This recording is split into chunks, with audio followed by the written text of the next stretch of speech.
Assalamualaikum warahmatullahi wabarakatuh.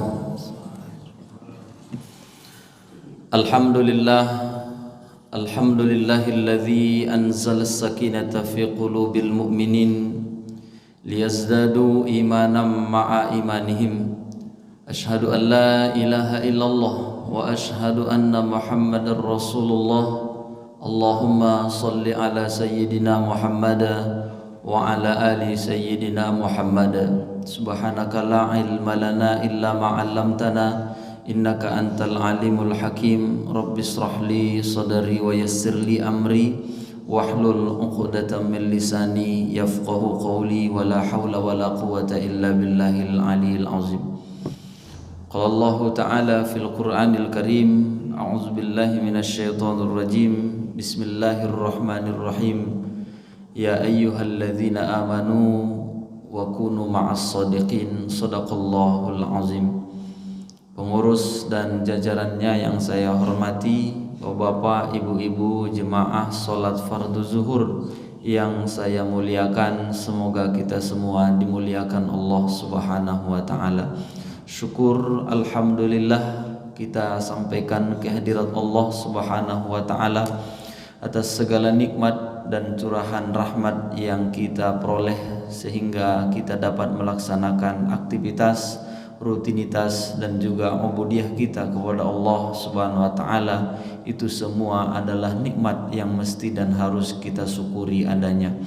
Bersalawat kita kepada baginda Rasulullah sallallahu alaihi wasallam.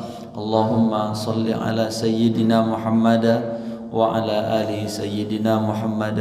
Assalamu alayka ya Rasulullah. Semoga kita semuanya mendapatkan syafaatul uzma di hari kelak nanti, amin ya rabbal alamin. Bapak Ibu jemaah salat fardu zuhur yang dimuliakan Allah Subhanahu wa taala, keselamatan baik ia di dunia ataupun di akhirat merupakan harapan dan cita-cita kita, dan juga tentu menjadi satu keyakinan bagi kita orang yang beriman kepada Allah Subhanahu wa taala. Ada satu riwayat bahwa seorang sahabat bertanya kepada baginda Rasulullah sallallahu alaihi wasallam tentang keselamatan. Nama sahabat ini adalah Uqbah bin Umair. Dia adalah seorang ahlu syuffah yang hidupnya selalu tinggal dan dekat dengan masjid. Dia bertanya kepada Rasulullah sallallahu alaihi wasallam tentang keselamatan. Lalu kemudian Rasulullah menganjurkan kepadanya 3 hal. Apa kemudian yang disampaikan oleh baginda Rasulullah sallallahu alaihi wasallam kepada sahabat Uqbah ini? Ya Uqbah, amlik alaika lisanak.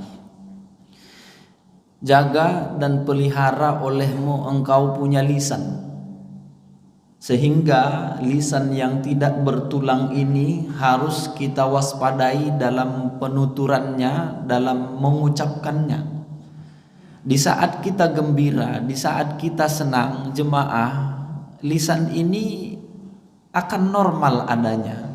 Dia tentu akan berkata dengan baik, dia akan berucap dengan mulia kepada orang tua. Di saat ia senang, dia akan berkata seperti yang dianjurkan Al-Quran, qaulan karima, perkataan yang mulia. Di saat ia gembira, di saat ia senang, di saat situasinya normal. Tapi kemudian di saat kita dalam kondisi tidak normal, ada emosi yang memuncak, maka ini merupakan ujian dan tantangan teristimewa di siang Ramadan, di jam-jam 3, jam 4 itu. Ini ujiannya luar biasa ini Bapak Ibu. Ada seorang yang memancing-mancing emosi kita. Kita sedang kondisi lapar, kita sedang kondisi berpuasa, lalu kemudian ada orang-orang yang memancing amarah kita. Maka di saat itulah nanti akan teruji apakah memang kita mampu mengeluarkan kata-kata yang baik, atau masih kalimat-kalimat yang mulia, atau justru akan muncul ucapan-ucapan yang sifatnya mengumpat, bahkan menghardik, mencaci maki. Maka memang berat sebenarnya, sampai kemudian Rasulullah mengingatkan kita tentang soalan lisan ini menjadi bukti iman kepadanya, kepada Allah dan kepada hari akhir. Man kana yu'minu billahi wal yaumil akhir falyaqul khairan aw liyasmut. Barang siapa yang mengaku beriman kepada Allah dan hari akhir, maka hendaklah ia berkata baik atau hendaklah ia diam. Maka Bapak Ibu jemaah yang dimuliakan Allah Subhanahu wa taala, inilah yang mesti dan harus kita awasi dan kita evaluasi, bahkan kita kontrol terus. Walaupun dalam kondisi marah misalnya, tapi ucapan tetap harus terjaga. Jangan sampai bercarut mengeluarkan kata-kata yang kotor dan jorok, sehingga kemudian menimbulkan dosa. Menimbulkan dosa apalagi di siang Ramadan. Berkata tidak karu-karuan misalnya kan, kepada anak, kepada pasangan misalnya di rumah. Saya nih lapar nih, saya nih dalam kondisi tidak stabil nih, ada orang memancing, maka di situ ujiannya bagi kita. Bapak Ibu jemaah salat fardu zuhur yang dimuliakan Allah Subhanahu wa taala, maka kemudian ini menjadi tantangan, ini menjadi ujian bagi kita. Lisan yang tak bertulang ini memang amat sangat mudah untuk mengucapkan, tapi sesungguhnya apa yang sudah keluar dari lisan kita bukan lagi menjadi milik kita, tapi itu menjadi hak dan milik orang lain.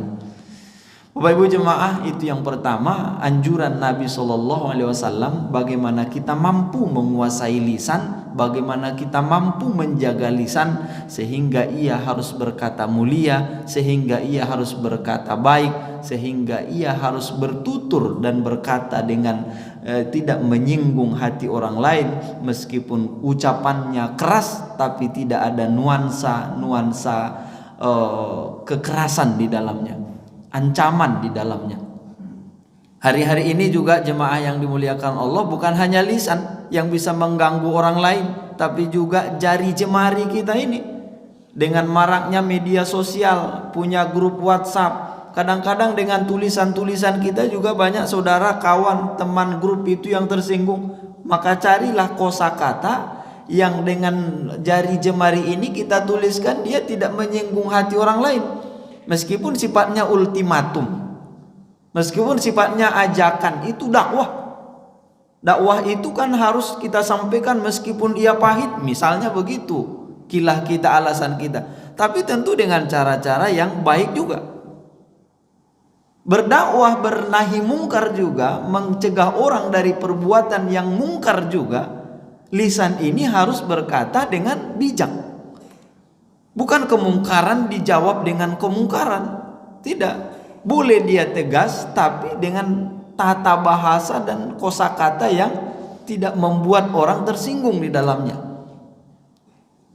Nah, jemaah yang dimuliakan Allah Subhanahu wa taala, ini merupakan anjuran dan memang harus dan sering diulang-ulang.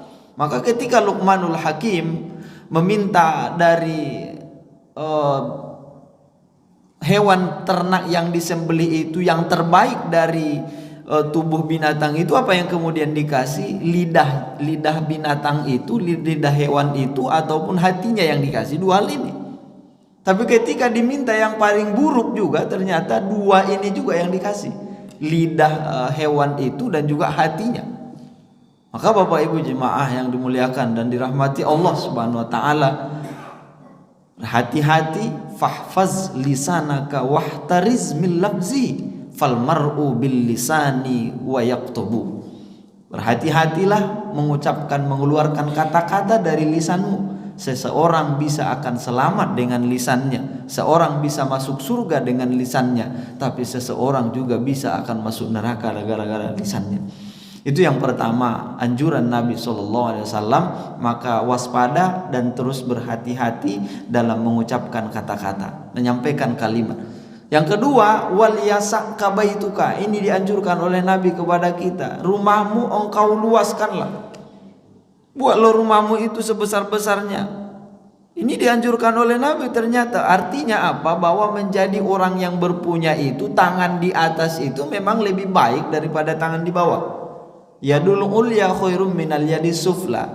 Memiliki rumah yang luas itu juga tentu enak. Di saat kita misalnya bertamu, datang saudara dari kampung, kita mengundang jiran tetangga mendoa di rumah kita, nyambut bulan puasa, doa akikah misalnya, buat pesta perkawinan, tentu kita akan merasa senang dikala kita memiliki rumah yang luas. Alhamdulillah. Tapi jangan sampai kemudian makna dari luas itu hanya semata-mata dari fisiknya saja. Isilah rumah itu dengan kegiatan amal, ada ibadah di dalamnya. Jangan sampai kemudian semua perabot rumah luas tapi tak pernah ngaji di situ, tak pernah sholat sunat di situ. Apa kata baginda Rasulullah sallallahu alaihi wasallam berkaitan dengan rumah itu? Nawwiru buyutakum bis sholati wa tilawatil Quran. Sinari, terangi rumahmu itu dengan sholat sunat maksudnya, wa tilawatil Quran, dan membaca Al-Quran. Jangan sampai kemudian rumah itu hanya yang terdengar suara TV, suara musik, tak pernah kedengaran suara ngaji. Kecuali sudah innalillah baru ada orang ngaji di situ. Nauzubillah, summa nauzubillah min zalik. Maka Bapak Ibu saya mengajak diri saya kepada jemaah zuhur sekalian, mari, apalagi ini kesempatan yang baik, Ramadan, kita sangat dianjurkan untuk banyak tilawah Al-Quran, baik ya di masjid, terutama di rumah-rumah kita isi dengan tilawah. Ba'da zuhur misalnya nanti kita baca tak bisa 2-3 halaman, 1 halaman jadilah. Tapi ada kegiatan ibadah tilawah Quran itu untuk apa? Untuk menyinari, untuk menerangi agar rumah itu bercahaya, dan rahmat Allah Subhanahu wa taala pun kemudian akan tercurah senantiasa kepada kita. Kemudian hati kita juga tentram. Bapak Ibu jemaah yang dimuliakan Allah Subhanahu wa taala, mudah-mudahan kita dapat mengamalkan, menjaga lisan, mesti dan harus kita upayakan. Kemudian rumah diluaskan, dibesarkan, diisi juga dengan kegiatan amal. Subhanakallahumma bihamdika asyhadu an la ilaha illa anta astaghfiruka wa atubu ilaik. Mohon maaf dan terima kasih. Assalamualaikum warahmatullahi wabarakatuh.